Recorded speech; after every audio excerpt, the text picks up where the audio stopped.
Mesdames, Messieurs, vous avez très bien fait de nous rejoindre sur le www.afrowebtv.com, nécessairement sur le slash live si vous êtes en direct avec nous sur notre chaîne YouTube. Moïse Agbenyigan, c'est moi, c'est mon nom. Je m'honore également de votre présence en ligne pour suivre le débat que vous appréciez tant chaque samedi sur la même antenne et sur FM Liberté, première radio de la diaspora africaine. Vous savez déjà donc le titre ou le thème qui nous réunit aujourd'hui pour ce nouvel épisode de votre émission Avis de la diaspora sur AfroWeb TV.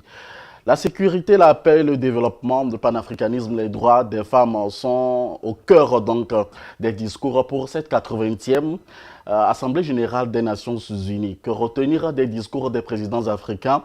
Nous passerons au triple avec nos invités de ce jour, les grandes lignes et les discours qui vous ont nécessairement marqué.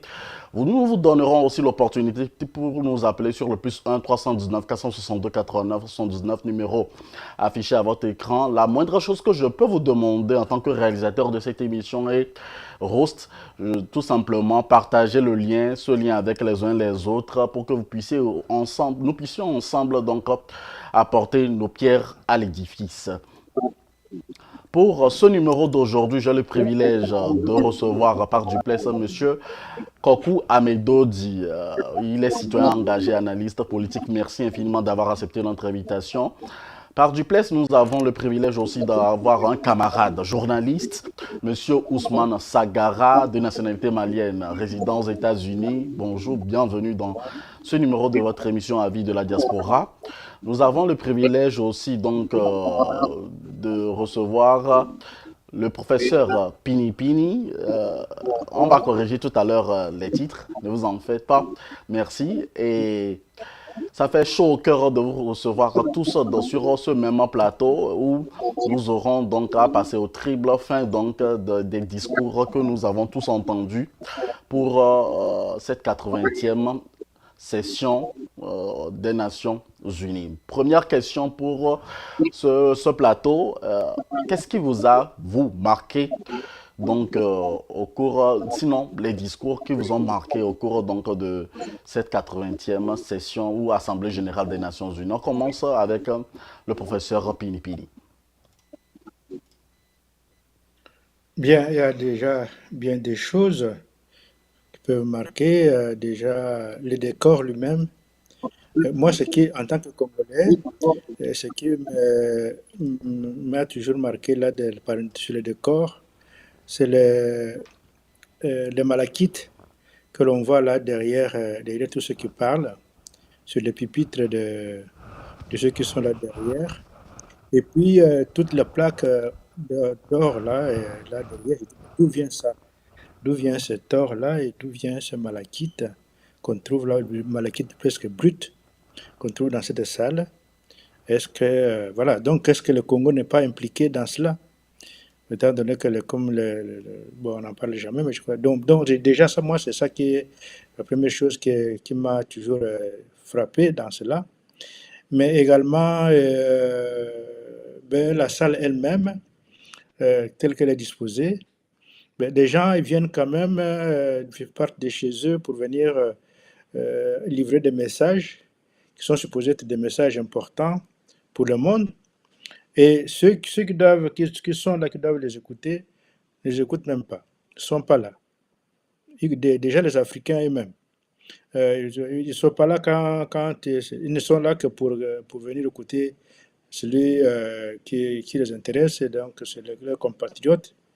La délégation vient, sinon les autres ne viennent pas, ne sont même pas là, n'écoutent même pas les autres.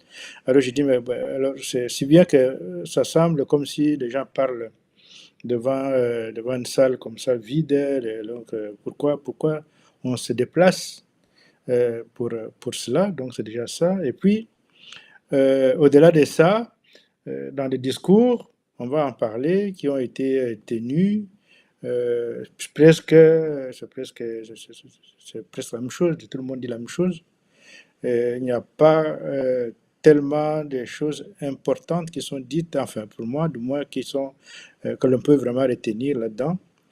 Mais sinon, ben, pour terminer, il y a bien sûr quelques tenues vestimentaires parfois qui font, voilà, de certains Africains qui font que Voilà, ils ont peut-être tenu, mais sinon, il n'y a pas, mais on en parlera, mais surtout, il n'y a pas pour moi d'audace, véritable audace panafricaine telle que on pourrait attendre. Il n'y en a pas eu. Je n'ai pas vu ça. Ousmane Sangara.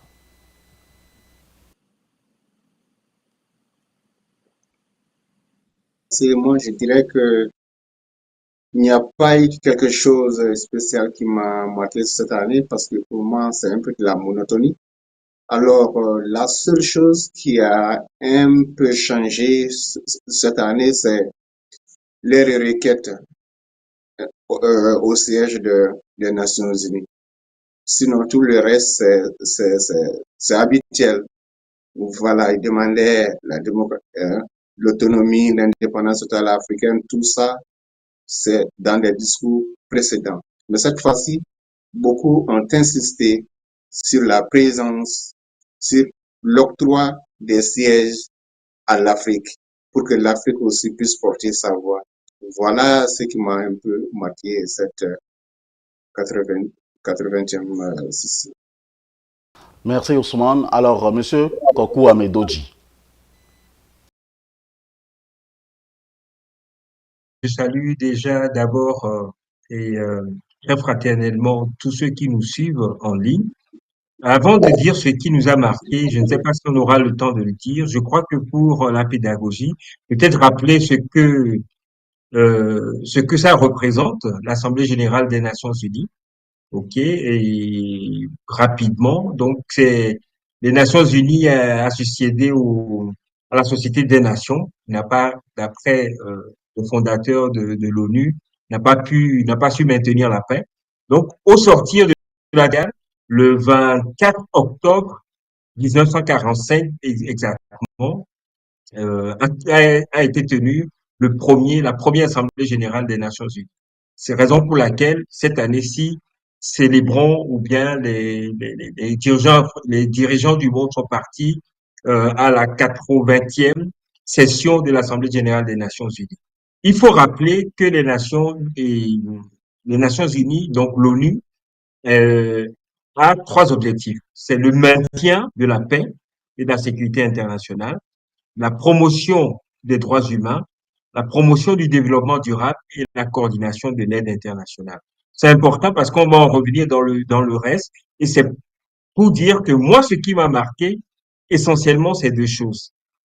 On a vu comment plusieurs dirigeants, même africains, et je salue ici ces dirigeants africains, qui se sont prononcés en faveur de la reconnaissance de l'État de la Palestine. C'est très important parce que lorsque on réclame la justice internationale, on réclame des réparations pour l'esclavage et la colonisation, ne pas faire un clin d'œil aux populations qui aujourd'hui souffrent des mêmes problèmes de colonisation, c'est vraiment faire un affront ou bien une insulte à l'histoire. Donc moi, cela m'a marqué. J'espère que dans le développement des le développement dans le courant de nos débats, nous en reviendrons parce que c'est très important. L'Afrique ne peut pas vivre en autarcie. Il y a une série d'interactions, il y a la géopolitique et il faut en tenir compte. Si aujourd'hui les pays africains ne sont pas en mesure de soutenir les peuples qui éprouvent les mêmes difficultés qu'eux et qui ne sont pas sur le continent africain, je ne crois pas, ou bien je ne sais pas pourquoi ces peuples-là, demain, porteraient un soutien pour les pays africains qui réclament corps et à cri un siège, voire même deux pour certains, au Conseil de sécurité des Nations Unies, qui est un des organes principaux de direction de cette institution. Chers amis, le décor est planté. C'est un honneur pour moi encore une fois de vous conduire au cours de ces débats.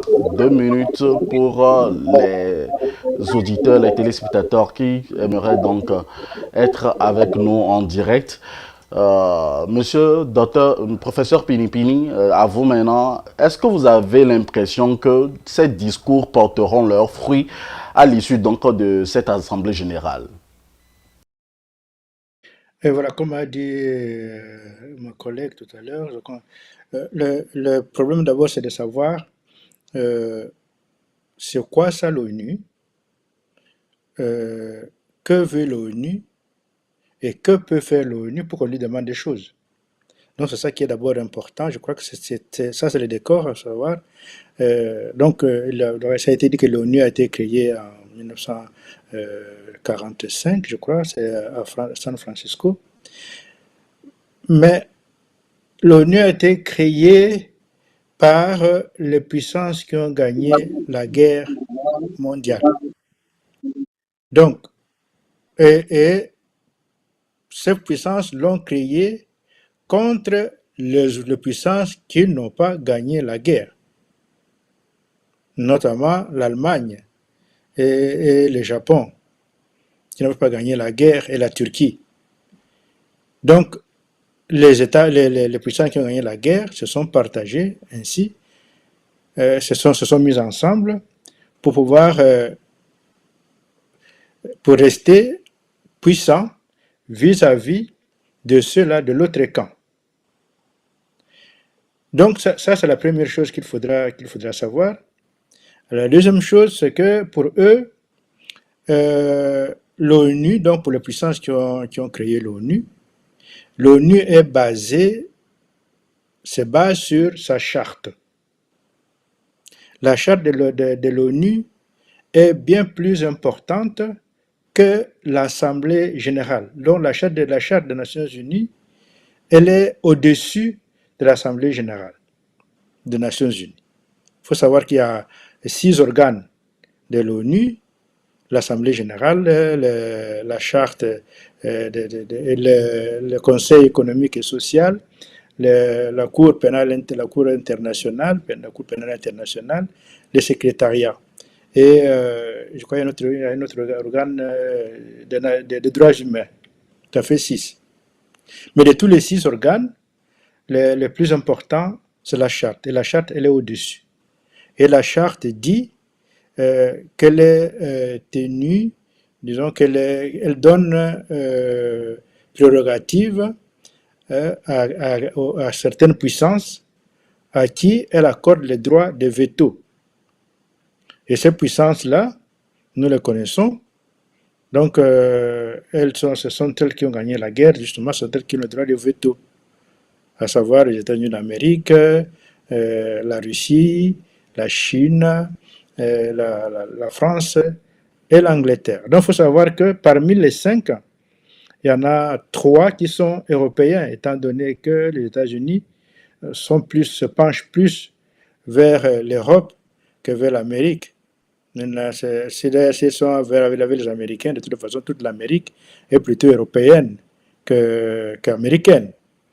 Donc, le pouvoir politique américain, il est européen, il se penche vers l'Europe plutôt que vers les peuples autochtones américains qui sont inaudibles dans ces États-là. Donc, c'est pour dire qu'ils sont 3 sur 5 qui sont tous européens. Or, l'Europe se distingue en tant que puissance colonisatrice, donc qui a eu des colonies à travers le monde.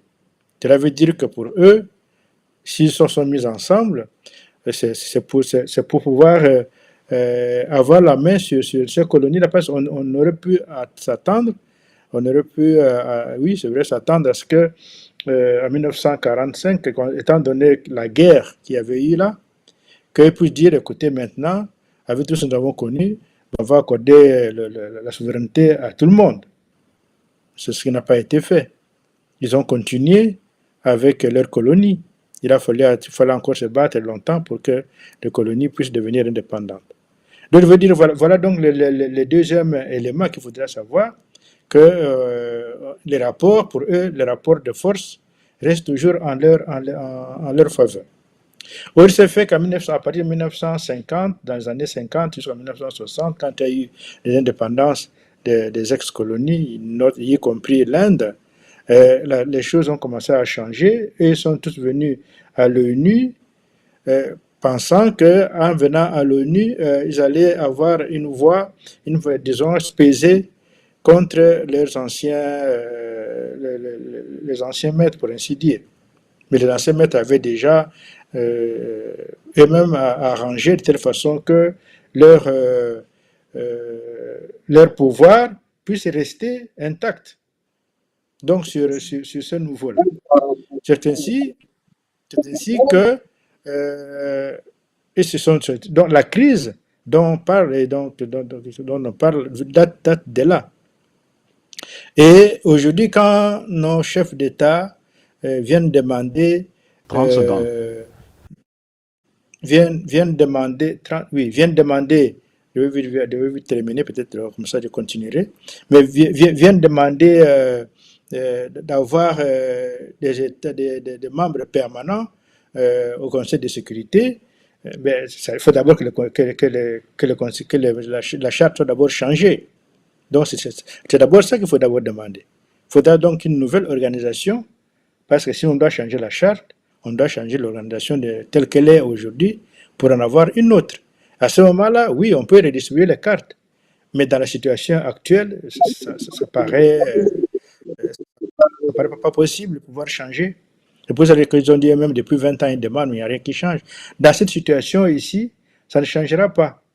Parce que la charte, telle qu'elle a été bâtie, elle est au-dessus de l'Assemblée générale. Donc quand il parle là, la charte n'est pas concernée, parce que la charte est au-dessus de l'Assemblée générale. Donc il faut d'abord changer la charte. Voilà. Merci, professeur. La grande question que tout le monde se pose la plupart du temps, et surtout donc les Africains, c'est par rapport à l'attente donc de ces discours. Que pouvons-nous avoir après donc ces discours, Monsieur Ousmane, selon vous? Bon, alors donc moi je pense qu'après ces discours, l'impact n'est pas immédiat. C'est vrai, ce genre de discours se tenait il y a longtemps, depuis dans les années 80 avec Thomas Sankara, Modibo Keïta et autres présidents tenaient ce genre de discours, mais ils n'étaient pas tellement bien compris par les populations. Mais aujourd'hui, ils sont soutenus par les populations et que ces mêmes discours reviennent devant l'ONU.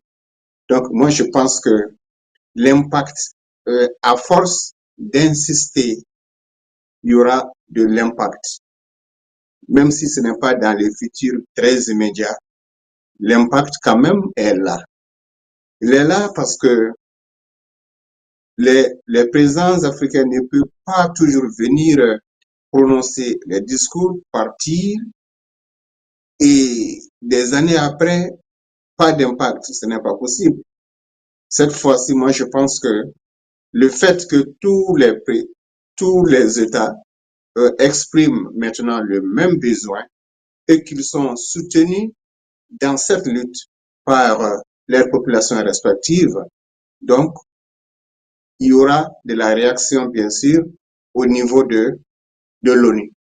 Comme disait le professeur, c'est vrai, c'est la charte qui doit changer. Mais qu'est-ce qui fera que la charte va changer?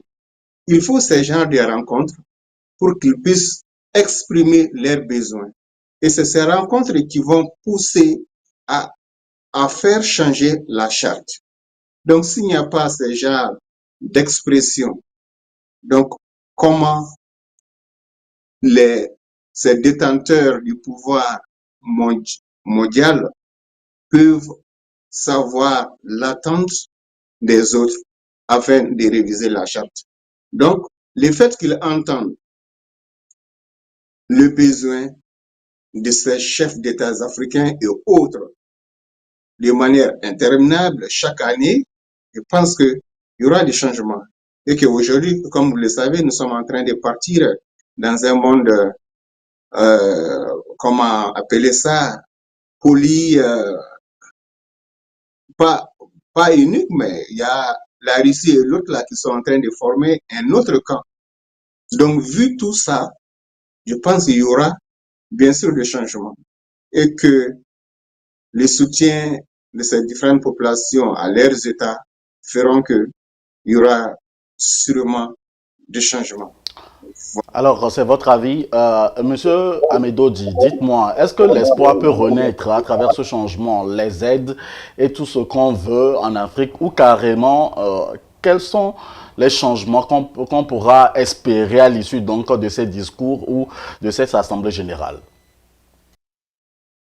Bon, je serais peut-être moins pessimiste que mes co-débatteurs parce que je pense que lorsque une institution regroupe quasiment la totalité des pays du monde, c'est-à-dire 193, et que ces 193 pays se rencontrent une fois par an pour dire leurs préoccupations, leurs attentes, leurs difficultés, c'est quand même une grande vitrine pour l'humanité. On avait parlé tout à l'heure des trois principaux objectifs qui sont la paix, le maintien de la paix, le développement et le dernier, que je ne m'abuse, les droits humains. Je vais les prendre un à un. Aujourd'hui, par exemple, en matière de paix, la paix dont l'opposé est la guerre. Voyez un tout petit peu les pays du monde qui sont confrontés à la guerre. Donc, dire que la rencontre ou bien les sessions, les assemblées générales des Nations Unies pourraient glisser dans une routine où on attend, on nous rabat les oreilles avec les mêmes discours, je pense que c'est peut-être ce que certains voudraient en faire. Je ne suis pas naïf en disant que il ne sert à rien d'aller là-bas à la tribune des Unis pleurer, pleurnicher, comme certains dirigeants africains l'ont fait. Tu parlais tout à l'heure, certains parlaient de l'aide. Aller pleurer aux Nations Unies pour demander de l'aide, on pourrait en revenir. Après 60 ans d'indépendance, est-ce que les aides au développement, comme on les appelait, ont permis aux pays africains de se développer? Non, même pas aux pays d'Asie, même pas aux pays d'Amérique latine. Donc je crois que, et je l'ai vu, je l'avais dit à l'entame, que beaucoup de dirigeants africains ne sont plus allés sur ce terrain-là. Au contraire, moi j'ai vu beaucoup de dirigeants se redresser avec fierté pour dire, vous ne nous avez pas donné, depuis la création de cette institution, la place qu'il nous faut.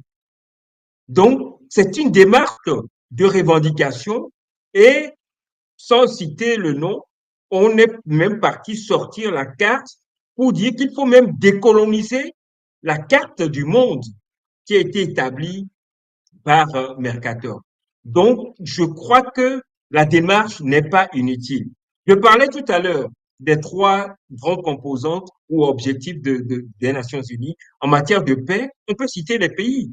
La crise ou bien le génocide à Gaza est revenu sur le tapis. On a vu comment Benjamin Netanyahou a été pris à partie. On a vu la conférence organisée par la France et l'Arabie saoudite pour permettre à plusieurs pays de soutenir la création, la solution à deux États.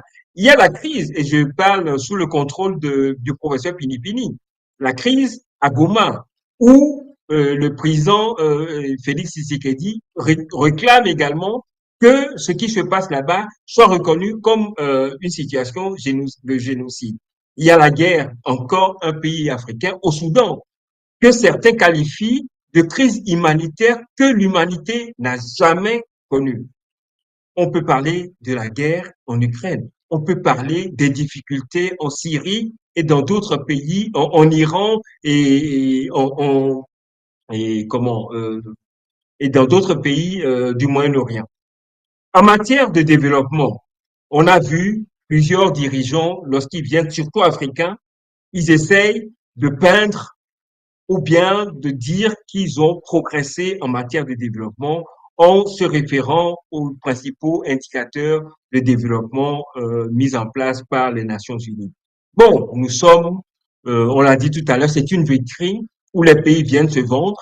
Moi, j'ai entendu des dirigeants parler de leur pays. Moi, je viens d'un pays, lorsque j'entends la personne qui a le ministre des Affaires étrangères, lorsqu'il parle de mon pays, moi, je ne l'ai pas reconnu, mais bon, c'est peut-être que c'est sous un prise différent. Donc, je dis, en matière de développement, pour les pays africains en tout cas, ce que les dirigeants sont partis dire là-bas, c'est plus pour justifier ou bien pour s'excuser de n'avoir pas fait suffisamment pour leur population. Mais en matière des droits humains, et c'est très important, si aujourd'hui ou bien il y a quelques semaines, les Népalais se sont soulevés pour chasser leurs dirigeants, c'est parce qu'il y a de gros problèmes en matière de droits humains.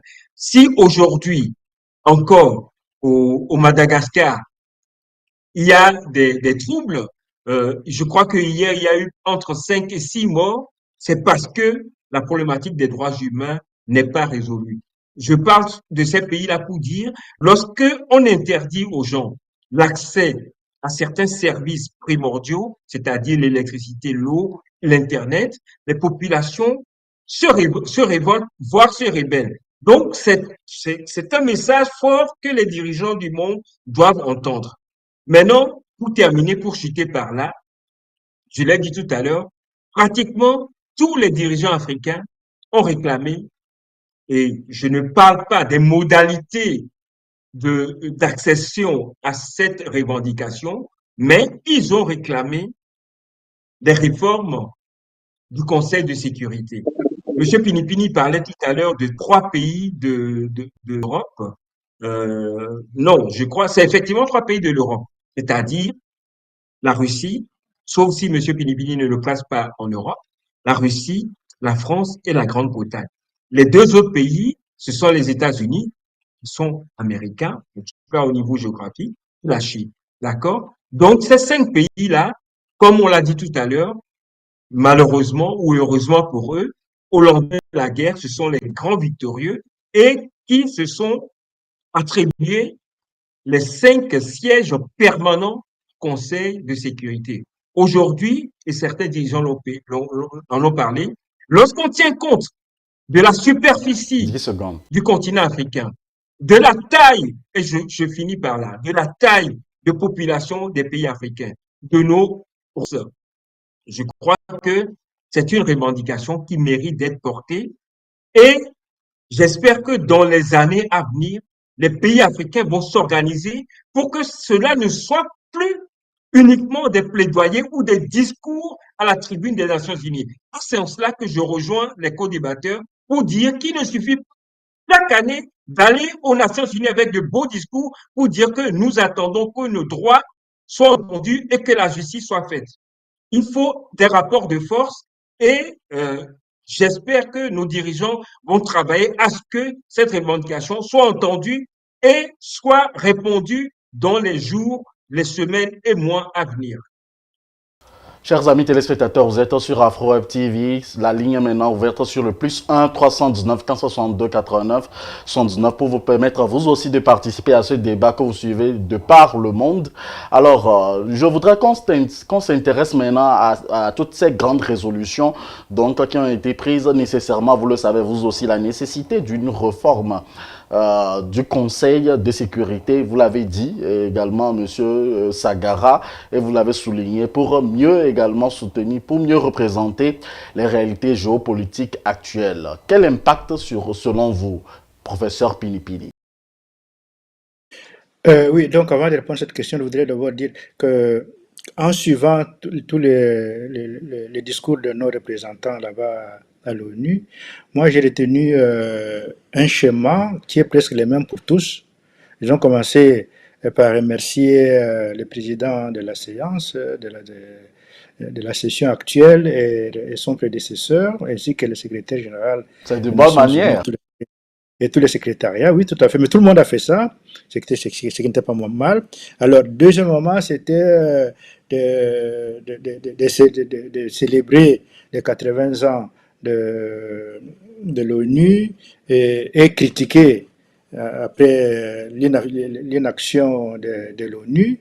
Et puis, en troisième lieu, c'est parler de Gaza, donc comme étant un État, enfin, ou de la Palestine, demander que la Palestine soit un État à côté d'Israël. Et en quatrième point, là, à ce moment-là, il parlait de leur pays. Donc, en général, ça, c'est le schéma que tout le monde a fait. Donc, dans la critique des Nations Unies arrive en tête le fait, comme nous l'avons souligné ici, que l'Afrique n'est pas représentée au niveau du Conseil de sécurité, où les décisions se prennent en fait. Donc, alors, donc moi je dis par rapport à ce que vous demandez là, maintenant des résolutions qu'ils amènent, moi je me serais attendu pour être vraiment, si vous voulez être pris au sérieux, qu'il serait venu avec des propositions concrètes. Par exemple, dire que pour le Conseil de sécurité, voilà, nous, à l'Afrique, nous proposons tel pays et tel autre pays. Donc, nous voulons deux nouveaux membres du Conseil de sécurité. Ça sera tel et tel. Nous voulons qu'il y ait 5, comme ils ont dit, qu'il y ait 5 pays qui soient membres du Conseil de sécurité non permanent. Nous avons 5 régions en Afrique. Pour le Maghreb, ça sera tel pays.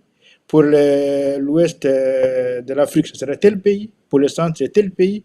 Pour l'Afrique australe, tel pays. Pour l'Afrique, mais le Congo en a mentionné, le président congolais en a mentionné. Pour non, avec les noms des pays. De telle façon que, donc, mais ça devait être tout le monde, on est tous ensemble, on vient avec des propositions concrètes et on va peser au niveau de l'ONU, parce qu'on vient avec des propositions dans ce sens-là. Donc, c'est déjà ça. Alors, moi, ce qui est le plus étonnant, enfin, on n'a rien contre la Palestine et tout cela, mais écoutez, je crois il y a combien de conflits en Afrique? À quel moment le continent africain est-il resté en paix? Donc, c'est là, dire aujourd'hui, parce que l'Europe, il y a un conflit en Europe, que le monde entier est en ébullition à cause de ça quand même, c'est un conflit de plus parmi tant d'autres. Le monde n'est pas en ébullition à cause de l'Ukraine. L'Ukraine, c'est un conflit, il y en a d'autres. Donc nous, en Afrique, on n'a pas attendu l'Ukraine pour qu'il y ait... Mais pour revenir simplement, pour revenir aux propositions, je crois pour moi, une des propositions importantes qu'ils auraient pu faire maintenant, venir en tant que... en tant qu'Afrique, il devait venir là en tant qu'Afrique, toute l'Afrique entière, parler d'une seule voix pour des revendications tout à fait légitimes, comme celle qui se met, donc comme j'ai dit ici, pour la refondation de l'ONU. Donc ça doit être une réclamation légitime, unanime. Ce n'est même pas la peine que chacun vienne le dire. Un délégué pourrait le dire une bonne fois. Donc, et c'est bon. Donc, qui est cela. Et puis, surtout, aujourd'hui, l'Afrique est l'unique terre au monde qui vit isolée. L'Afrique est physiquement totalement isolée. Regardez, tous les points de contact de l'Afrique avec le reste du monde, il y en a 3. Le détroit de Gibraltar, l'isthme de Suez, le détroit d'Aden.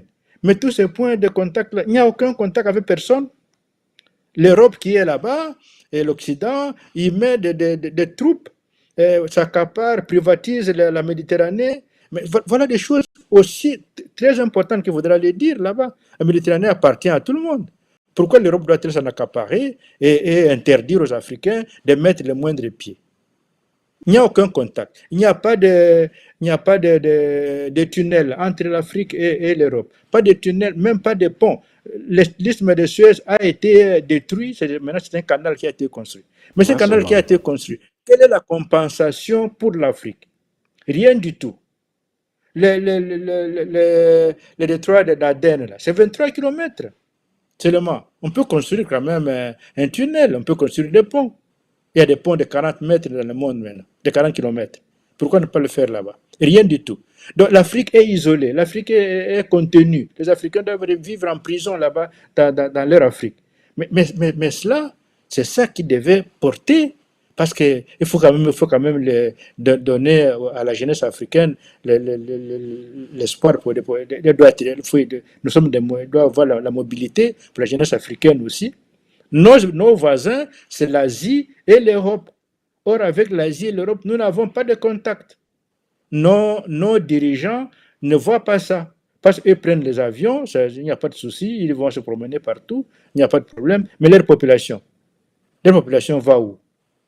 On y reviendra, professeur. Pour moi, la chose... C'est bien d'aller aux États-Unis, d'aller aux États-Unis, à l'ONU, tout le monde y va. Mais quand ils sont en Afrique, pourquoi ne peuvent-ils pas, justement, pour parler de multilatéralisme, pourquoi ne vont-ils pas se rendre visite? Combien de chefs d'État africains vont chez d'autres? On court vite en Europe, on court vite en Amérique, mais là, sur place, là même, pourquoi on ne se voit pas?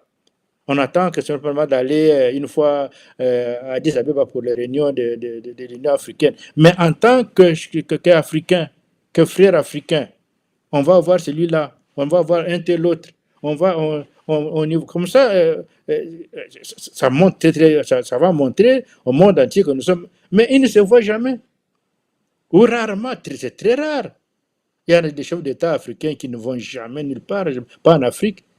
Sinon, toujours en Europe, toujours en Europe, toujours en Merci, Europe. professeur. On a compris votre message. Voilà, pour terminer, le sérieux que nous demandons à nos chefs d'État, c'est ça, qu'ils puissent ne pas voir qu'eux-mêmes, qu'ils voient d'abord l'Afrique. Parce que, vous savez, il n'y a même pas aujourd'hui en Afrique, je ne sais pas si je me trompe, parce que le président Traoré l'a dit, il n'y a même pas d'usine de fabrication de rayons de vélos. Alors, vous prenez des avions, vous prenez dans le monde entier, tout le monde vient, vous prenez des avions, chacun avec un avion, et tout ça, des gros avions. Votre propre, vous n'avez rien, pas une moindre usine d'automobile, pas une moindre usine de montage de quoi que ce soit, rien du tout. Alors, on va simplement. Mais où est la puissance? Parce que vous devez être puissant pour pouvoir parler, pour aller à l'ONU. Donc, voilà ce que nous demandons à nos chefs d'État, à nos responsables politiques. Ce n'est pas simplement d'aller, c'est bien d'aller à l'ONU. D'ailleurs, même ils aiment d'abord pour aller s'acheter des costumes, pour tout ça. Écoutez, non, mais il faudra quand même qu'on soit sérieux là, qu'on puisse prendre l'Afrique vraiment au sérieux et croire soi-même à l'Afrique. Et à ce moment-là, beaucoup de choses vont être faisables au niveau international. Si nous-mêmes, Nous irons au tréfonds de ces discours, de leur discours, bien entendu, dans la seconde partie. Très rapidement, je vais terminer le tour de table pour qu'on aille à la pause. Alors, Monsieur Ousmane Sagara, vous êtes journaliste. Quelle analyse faites-vous si jamais, par exemple, la voix de l'Afrique est écoutée et on lui donne, par exemple, 2 places ou 1 place au Conseil de sécurité? Oui, bon, effectivement, juste un mot de réaction au propos du professeur. Le professeur voulait que 3 noms ou 4 noms soient donnés comme siège. Bon, j'ai dit sur quelle base il faut le faire parce que en Afrique, déjà, on ne s'entend pas. Donc, comment choisir ces pays pour les siéger aux Nations Unies? Ça, c'est un problème. Et c'est ça le problème principal de l'Afrique. Si l'Afrique s'unissait aujourd'hui comme les États-Unis, sa voix serait entendue. Mais même 2 pays, 3 pays, 4 pays n'arrivent pas à s'unir. Et de ce fait, comment choisir 2 ou 3 pays pour les amener à siéger aux États-Unis, aux Nations Unies, sachant que même l'Union africaine, elle n'est pas libre. Donc, sur quelle base il faut le faire? Pour répondre à votre question, alors, je dirais que il faut à l'Afrique des voix pour que l'Afrique puisse aussi s'exprimer. Comme on dit, tant que les lions n'ont pas leur propre historien, les récits de la chasse tourneraient toujours à la gloire du chasseur. Donc, tant que l'Afrique est absente, toutes les décisions prises hors de l'Afrique, en son absence, serait peut-être contre l'Afrique. Ça, c'est une possibilité. Donc, il faut que non seulement l'Afrique ait des sièges aux États-Unis, et par extension, pourquoi pas le droit de veto? Pourquoi pas? C'est vrai, le droit de veto a été partagé entre les 5 victorieux de la guerre, mais je pense qu'il faut réviser encore. Sinon, l'Afrique, si elle n'a pas une seule voix dans la scène de prise de décision, rien ne va marcher. Donc, plus d'1 milliard de population, on n'a pas une seule voix. Donc, moi, je crois que là, ça ne va pas. Et pour avoir une solution, il faut que d'abord qu'elle ait des sièges aux Nations Unies et par ricochet, un droit de veto qui lui permettra aussi souvent de s'opposer à la décision qui ne l'intéresse pas. Voilà mon avis. Monsieur Philippe Amédodji.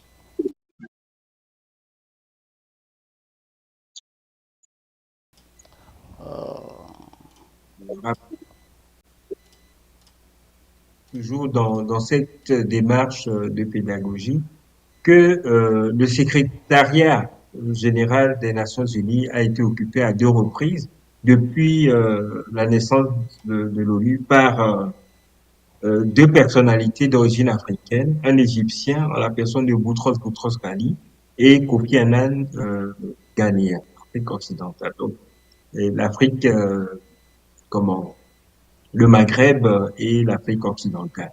Lorsque nous parlons, mes prédécesseurs ont parlé de la nécessité pour les dirigeants africains de mieux préparer ces grandes rencontres en s'organisant entre eux. Je crois que je m'inscris dans cette logique-là parce que il ne sert à rien d'aller aux Nations Unies comme un chien sans dents, ok, pour aboyer parce que personne n'a peur de vous. Et je rejoins mon ami et frère professeur Pini Pini parce que c'est ce qu'on voit. On a l'impression que tout le monde va là-bas faire son show dans sa cravate, dans sa veste, alors qu'il ne s'agit pas de cela. C'est la raison pour laquelle nous devrons, nous, peuple africain, devrons être beaucoup plus exigeants vis-à-vis de nos dirigeants. Ça nous coûte, ça coûte au trésor public qu'ils organisent cette sortie-là. Il ne faut pas que ce soit des vacances pour eux. Aux États-Unis, mon ami Pini Pini disait que certaines délégations, membres de délégations, en profitent même pour faire les meilleurs achats de leur vie avec les perdièmes qu'ils reçoivent. Donc, on attend d'eux qu'ils fassent progresser une série de choses, une série de difficultés, ou bien rétablir une série de justices. J'ai également entendu certains dirigeants parler, par exemple, de la reconnaissance de l'esclavage comme étant un crime contre l'humanité, un génocide.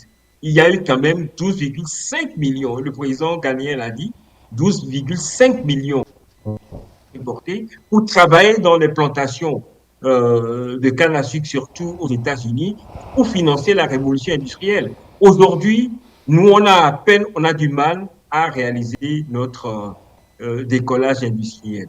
Maintenant, ce que je peux reconnaître, lorsque nos dirigeants réclament une réforme également des institutions financières, entre autres la Banque mondiale et le FMI, je dis, comme mes prédécesseurs l'ont dit, si vous n'êtes pas sérieux, vous n'êtes pas organisé, vous ne proposez, nos pays sont dirigés comme des boutiques du coin. Qui est-ce qui pourrait nous prêter de l'argent? Sauf si nous-mêmes, nous nous organisions pour créer des institutions pour aider à notre développement. Mais aujourd'hui, la plupart des dirigeants africains sont occupés pour préserver leur siège.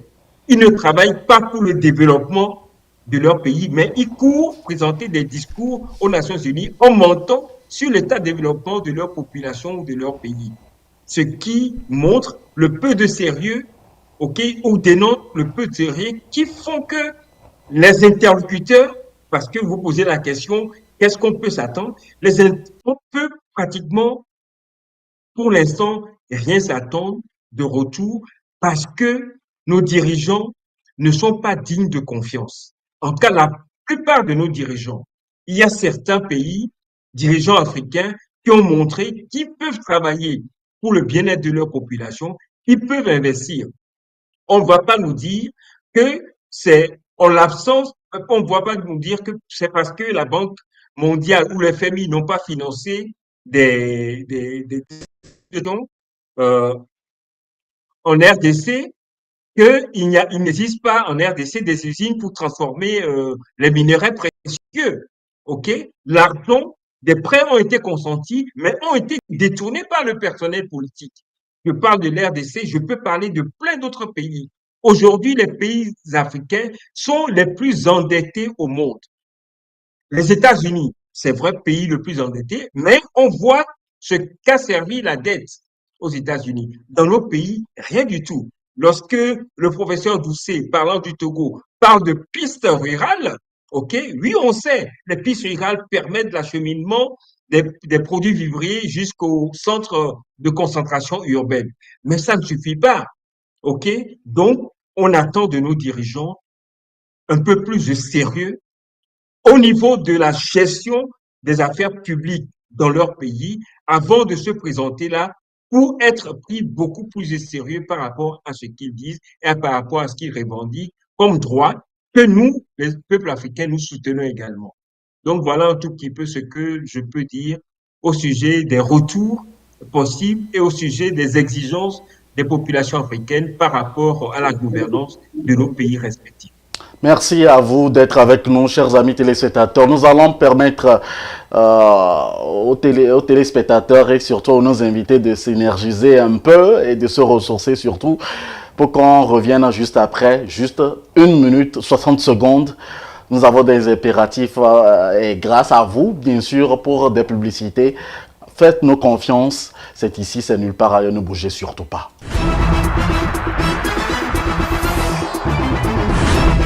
You're all invited to the second edition of African Festival of Arts and Culture this Saturday, October 4th, 2025,